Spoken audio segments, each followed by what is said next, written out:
Hello guys, how are you? Welcome to our channel Yashwant academy. So guys, आज का lecture है 5 जनवरी second shift का Delhi police constable का। मेरे भाई, जो एग्ज़ाम में आपका क्वेश्चन पूछा है सेम टू सेम वही क्वेश्चन है मेरे भाई। चलिए शुरू करते हैं। आज का पहला प्रश्न,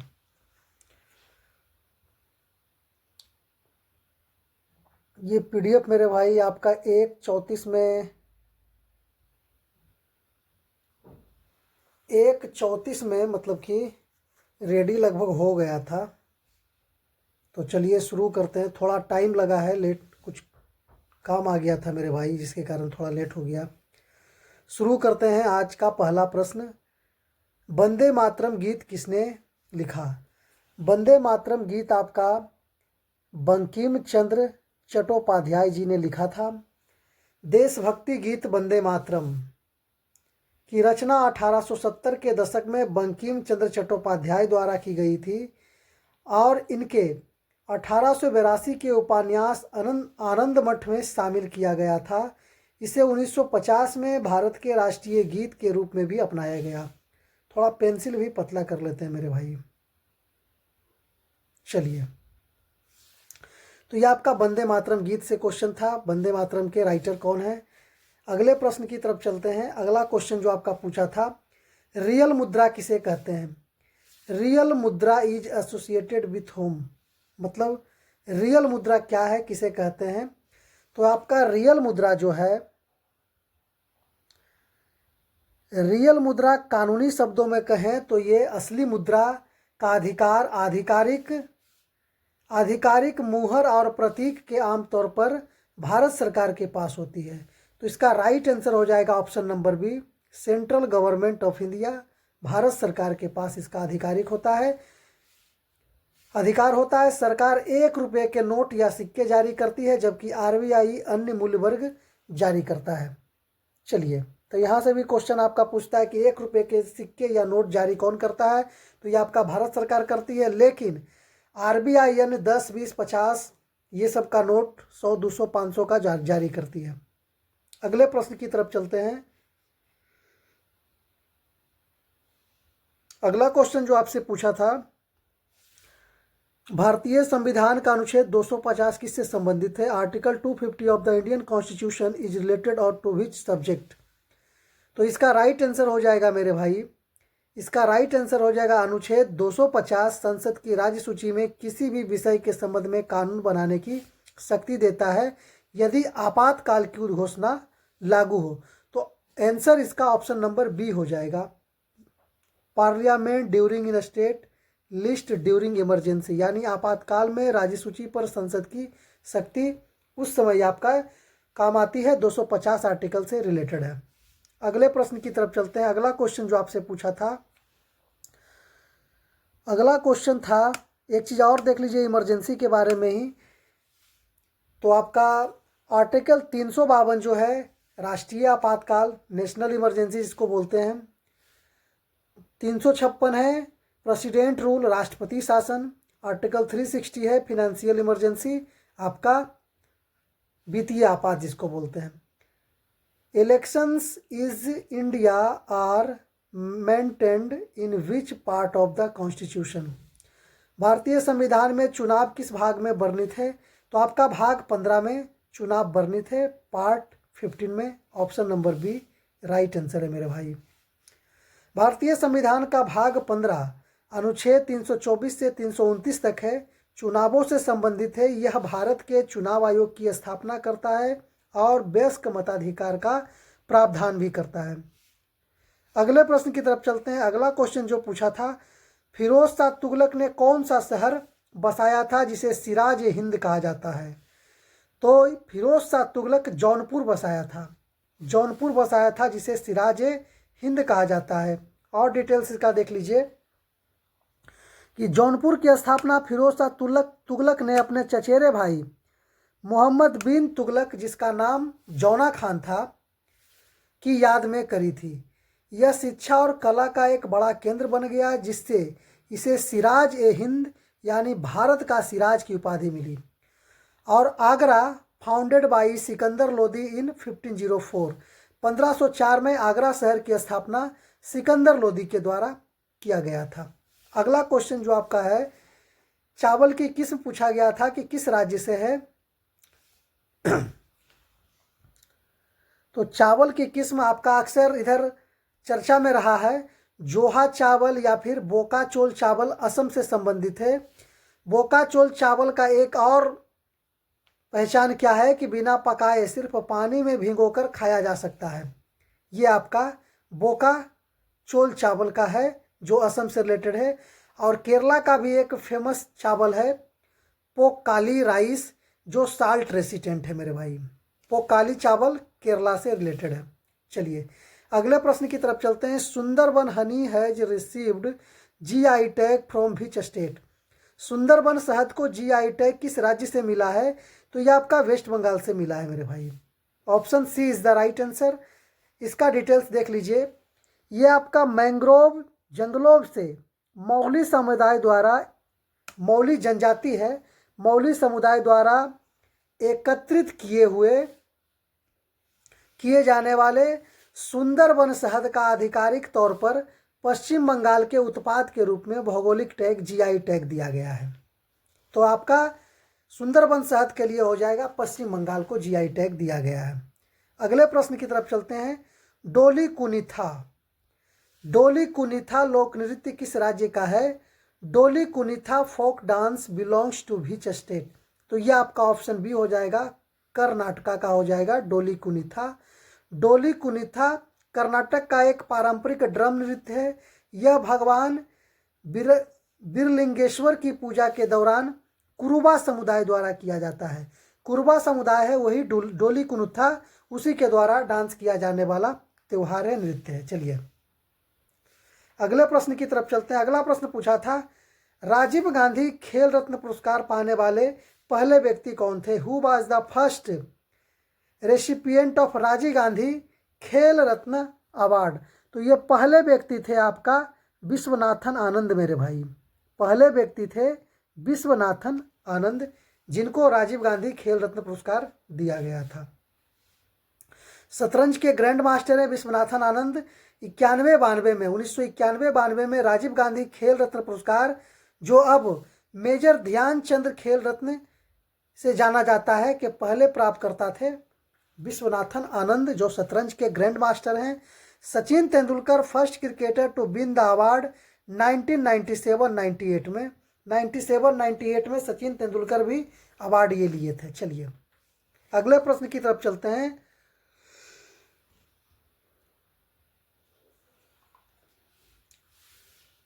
अगला क्वेश्चन पूछा था, who was the only female ruler of the Delhi सल्तनत। दिल्ली सल्तनत की एकमात्र महिला शासक कौन थी। तो ये आपका रजिया सुल्तान थी, इल्तुतमिश की बेटी। रजिया सुल्तान 1236 से 1240 इल्तुतमिश की बेटी थी। वह दिल्ली सल्तनत पर शासन करने वाली एकमात्र महिला थी जिन्होंने ममलूक वंश के पितृसत्तात्मक मानदंडों को चुनौती दी थी। तो आपका राइट आंसर है ऑप्शन ए, रजिया सुल्तान। चलिए अगले प्रश्न की तरफ चलते हैं। अगला क्वेश्चन पूछा था, रैयतबारी व्यवस्था किसने शुरू करी। तो आपका रैयतबारी व्यवस्था ऑप्शन बी हो जाएगा, टॉमस मुनरो ने शुरू किया था। टॉमस मुनरो रैयतबारी व्यवस्था शुरू किया था। रैयतबारी व्यवस्था की शुरुआत थॉमस मुनरो और अलेक्जेंडर रीड ने 1820 में करी थी। इसे मद्रास और बॉम्बे प्रेसिडेंसी में लागू किया गया था, जहां सरकार ने सीधे काश्तकारों यानी रैयतों के साथ बंदोबस्त किया था। तो रैयतबारी व्यवस्था थॉमस मुनरो ने शुरू किया था। टॉमस मुनरो, हिंदी में थॉमस मुनरो। चलिए अगले क्वेश्चन की तरफ चलते हैं। एक चीज़ और देख लीजिए कि लॉर्ड कॉर्नवालिस जो है इंट्रोड्यूस द परमानेंट सेटलमेंट जमींदारी, मतलब अस्थाई बंदोबस्त की शुरुआत लॉर्ड कॉर्नवालिस ने करी थी 1793 में। चलिए अगला क्वेश्चन जो पूछा है, निजी क्षेत्र का मुख्य उद्देश्य क्या है। What is the main M in the private sector. तो यह आपका हो जाएगा ऑप्शन बी, प्रॉफिट मैक्सिमाइजेशन, मतलब कि लाभ कमाना, जितना ज़्यादा से ज़्यादा हो लाभ कमाना, इसका मेन मोटो रहता है मेरे भाई। निजी क्षेत्र का प्राथमिक उद्देश्य है अधिकतम लाभ कमाना। व्यवसायों को स्वामित्व और प्रबंधन व्यक्तियों या निगमों द्वारा मालिकों के लिए वित्तीय लाभ उत्पन्न करने के लिए किया जाता है। अगले प्रश्न की तरफ चलते हैं। अगला क्वेश्चन जो पूछा था आपका, सार्वजनिक क्षेत्र का मुख्य उद्देश्य, ये तो हो गया आपका लाभ कमाना। चलिए, एक चीज और है जन कल्याण। सार्वजनिक क्षेत्र का, सॉरी, वो था आपका प्राइवेट सेक्टर का।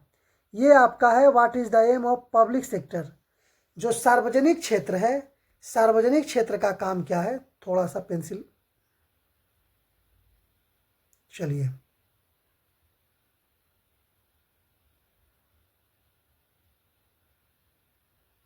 थोड़ा सा जरा सा,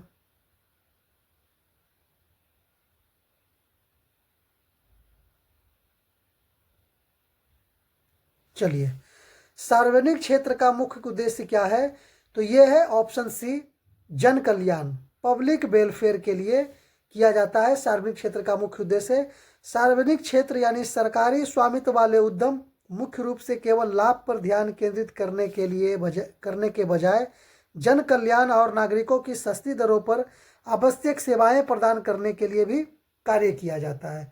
तो आपका दोनों से क्वेश्चन जिससे आया होगा आप देख लीजिएगा मेरे भाई। चलिए, अगले प्रश्न की तरफ चलते हैं। अगला प्रश्न आया था, बारडोली सत्याग्रह का नेतृत्व किसने किया था।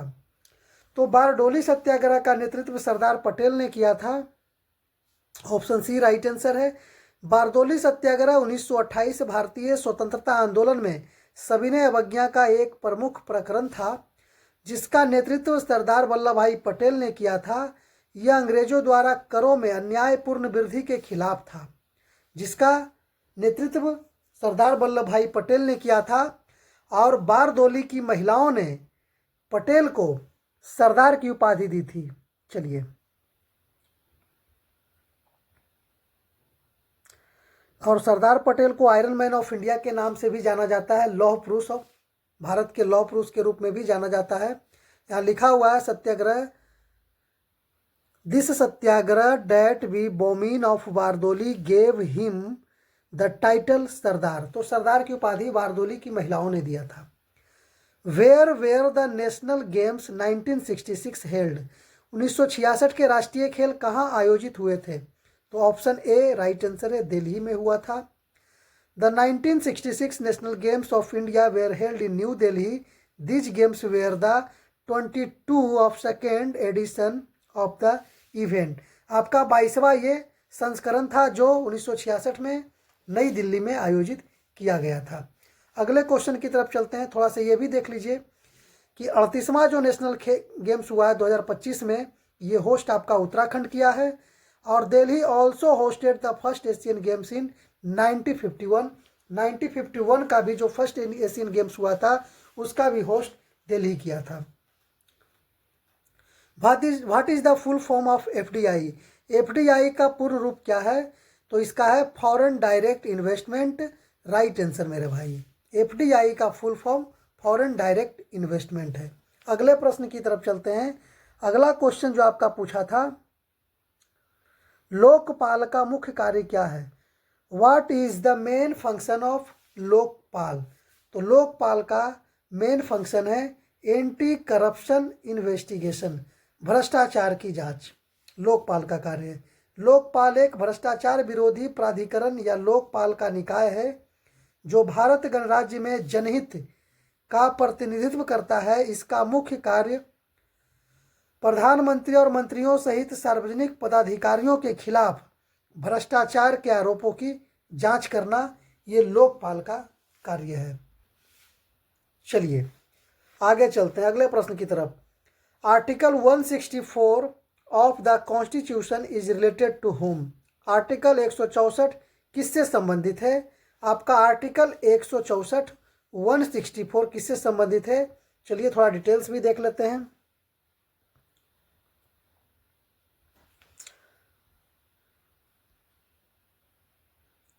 आर्टिकल 164 जो है कहता है कि मुख्यमंत्री की नियुक्ति या फिर राज्यपाल द्वारा मुख्यमंत्री की नियुक्ति राज्यपाल द्वारा की जाएगी और अन्य मंत्रियों की नियुक्ति मुख्यमंत्री की सलाह पर राज्यपाल द्वारा की जाएगी। यह राज्यों में मंत्रिपरिषद से संबंधित है। ऑप्शन सी आपका राइट था। आर्टिकल 164 मुख्यमंत्री की नियुक्ति करता है, राज्यपाल के द्वारा किया जाता है। अगला प्रश्न आपका आया था, yellow revolution is related to which product? पीली क्रांति किससे संबंधित है? तो पीली क्रांति आपका तिलहन से संबंधित है। Option B is the right answer. पीली क्रांति खाद्य तेल में आत्मनिर्भरता प्राप्त करने के लिए तिलहन, विशेष रूप से सरसों और सूरजमुखी के बढ़ते उत्पादन से संबंधित है। सैम त्रिपोदा इस क्रांति के जनक माने जाते हैं। तो पीली क्रांति के जनक आपका हैं सैम पित्रोदा। याद रखना है मेरे भाई, पीली क्रांति के father of yellow revolution Sam क्रांति।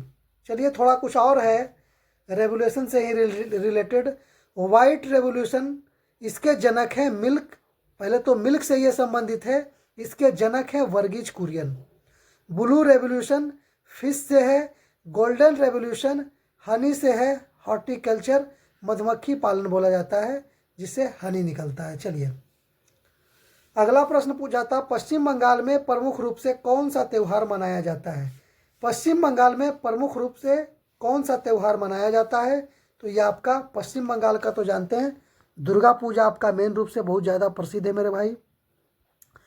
तो वेस्ट बंगाल का आपका दुर्गा पूजा सबसे महत्वपूर्ण एवं लोकप्रिय त्यौहार है। यह महिषासुर नामक राक्षस पर देवी दुर्गा की जीत का जश्न मनाता है। Option B Durga Puja right answer. कुछ और त्यौहार से रिलेटेड देख लीजिए। ओणम आपका केरल में मनाया जाता है, पोंगल तमिलनाडु में और बिहू असम में मनाया जाता है। अगला क्वेश्चन आपका पूछा था, नीति आयोग की स्थापना किस संस्था के स्थान पर करी गई थी? तो नीति आयोग की स्थापना आपका योजना आयोग के स्थान पर करी गई थी, प्लानिंग कमीशन के स्थान पर।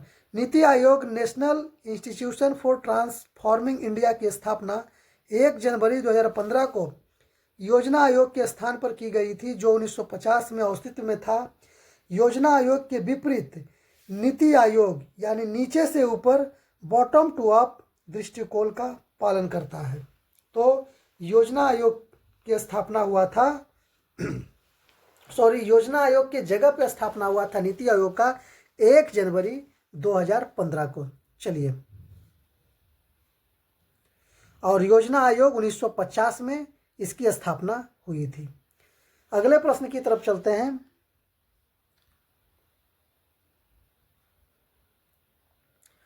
अगला प्रश्न अपना पीली क्रांति से, तो पीली क्रांति तो हो गया, सैम पित्रोदा। चलिए और आगे चलते हैं। ढोल-कोनी त्योहार, ढोल-कोनी त्योहार किस भारतीय राज्य से संबंधित है? ढोल-कोनी festival belongs to which Indian state? तो यह आपका राइट आंसर हो जाएगा, आसाम से रिलेटेड है। द ढोल-कोनी और ढोल-कुनी भी बोला जाता है festival is a traditional folk celebration primarily observed in the state of Assam. ये आपका आसाम का है। It is closely associated with the agrarian culture and the rhythmic folk music of the region involving traditional drums dhol. ये drum ढोल से related है आपका आसाम का ढोलकनी। चलिए अगले प्रश्न की तरफ चलते हैं।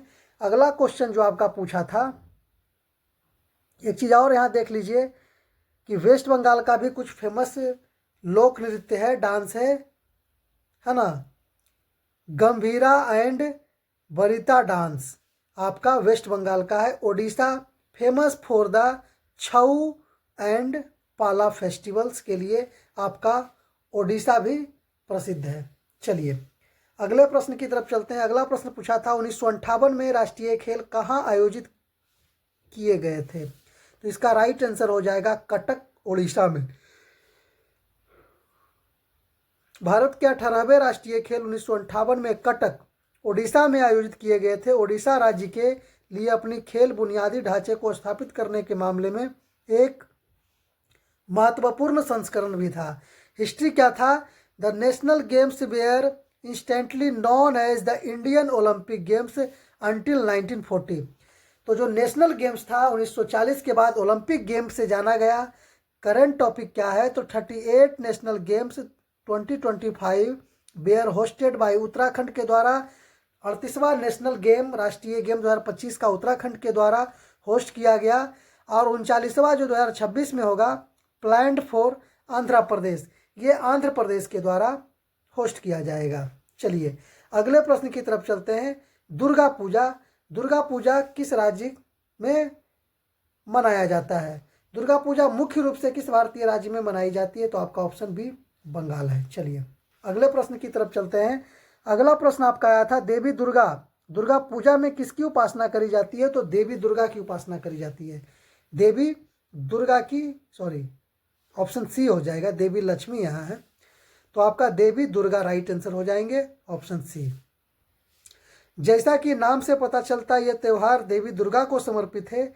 त्योहारों के 10 दिनों के दौरान देवी के विभिन्न रूपों नव दुर्गा की पूजा की जाती है, लेकिन मुख्य मूर्ति में आमतौर पर उन्हें महिषासुर का वध करते हुए दिखाया जाता है। चलिए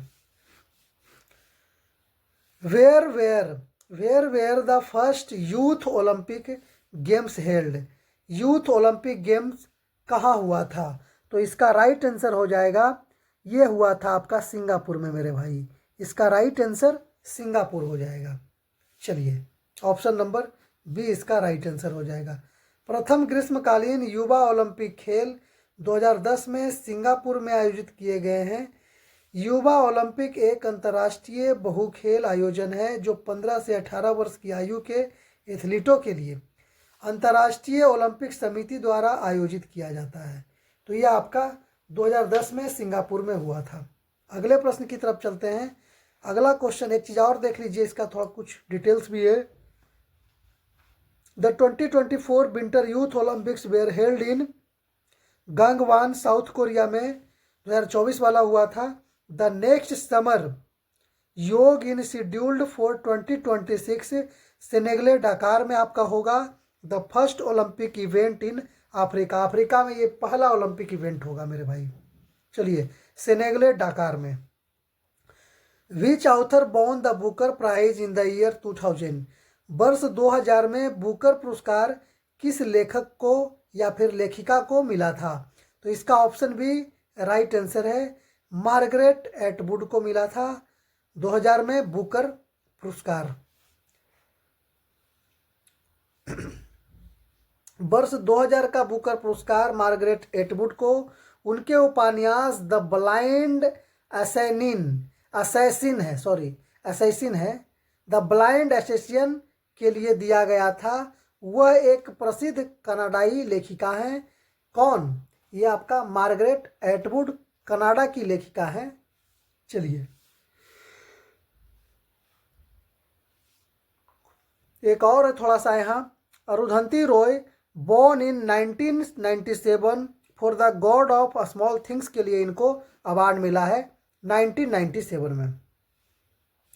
Margaret Atwood also won the Booker prize a second time in 2019 for the testament. Margaret Atwood को 2019 में भी अवार्ड इनको मिला है टेस्टामेंट के लिए। चलिए अगले प्रश्न की तरफ चलते हैं। अगला क्वेश्चन पूछा था आपका, एक और है किरण देसाई से, born 2006 for the inheritance of loss. Inheritance of loss के लिए किरण देसाई जी को भी बुकर पुरस्कार दिया गया है। चलिए अगले प्रश्न की तरफ चलते हैं।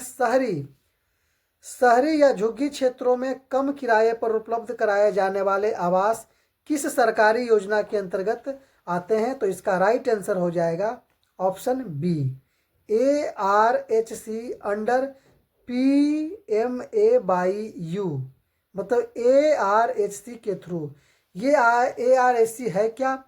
तो किफ़ायती किराया आवास परिसर ARHC, प्रधानमंत्री आवास योजना शहरी PMAYU अर्बन के तहत एक उप योजना है जिसे औद्योगिक क्षेत्र और गैर औपचारिक शहरी अर्थव्यवस्था में शहरी प्रवासियों या गरीबों को रहने की सुविधा प्रदान करने के लिए शुरू किया गया है।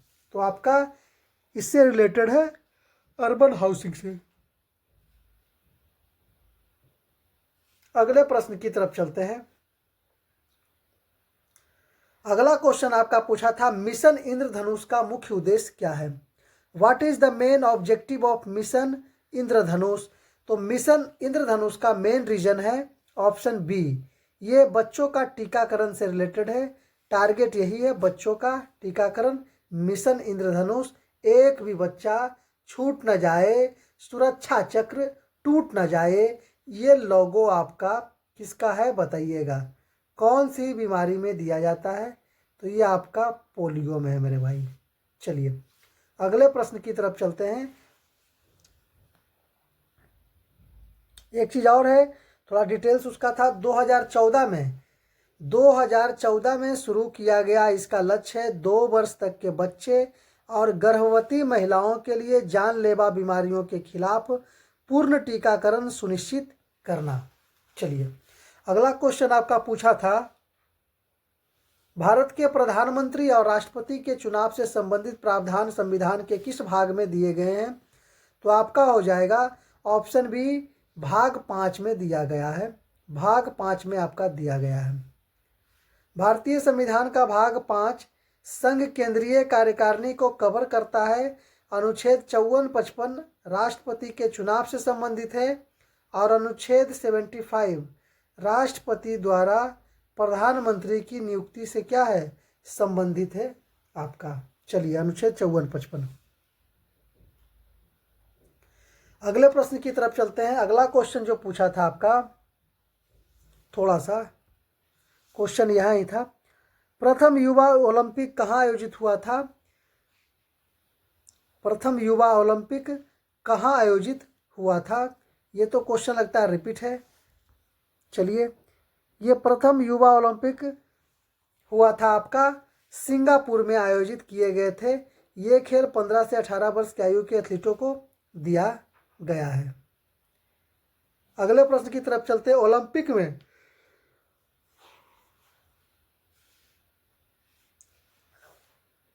ओलंपिक के ट्रायथलॉन प्रतियोगिता में तैराकी की दूरी कितनी होती है। स्विमिंग की डिस्टेंस कितनी होती है। तो इसका राइट आंसर है 1.5 किलोमीटर होती है, ऑप्शन बी।